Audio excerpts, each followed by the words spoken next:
জানিয়ে দিতে চাই, আমরা নিজেদেরকে যতই শক্তিশালী ভাবো, বাংলাদেশকে নিয়ে যতই ষড়যন্ত্র করো, তার বিরুদ্ধে এদেশের 18 কোটি মানুষ জাগ্রত হয়েছে।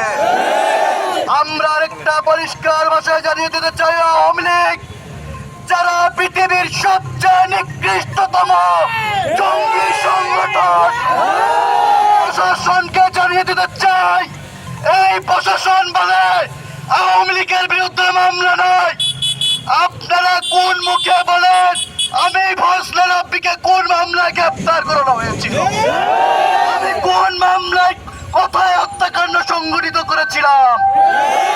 আমরা আজকে এখান থেকে স্পষ্ট জানিয়ে দিতে চাই, এখনো ঘরের ভিতর ঘুমিয়ে আছে 3 বারের সংসদ সদস্য মজারুল হক প্রধান।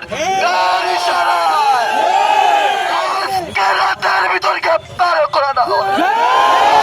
আগামীকালকে বল্লুচার কর্মসূচি দিব। এই বল্লুচারকে যদি কেউ মম মারাইতে আসেন, তার বিরুদ্ধে আগে মম মারাবো। আমরা স্পষ্ট করে দিতে চাই, মম মারানি কথা কেউ মারাইতে আসেন না আমার সামনে। সম্মানিত উপস্থিতি, আমাদের বিক্ষোভ মিছিল এখনই শুরু হবে। আমরা স্লোগান দিয়ে এগিয়ে যাবো ইনশাআল্লাহ, এবং ব্রিজ আমাদের পরবর্তী নির্দেশনা না দেওয়া পর্যন্ত অবরোধ অব্যাহত থাকবে। কোনো প্রশাসন ব্যারিকেডে হাত দিবেন না।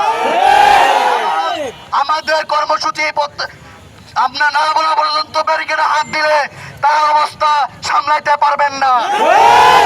এজন্য অনুরোধ করতে আসবেন না, যেহেতু আপনারা আওয়ামী লীগের পুনর্বাসন করেন। বিক্ষোভ মিছিল শুরু হচ্ছে।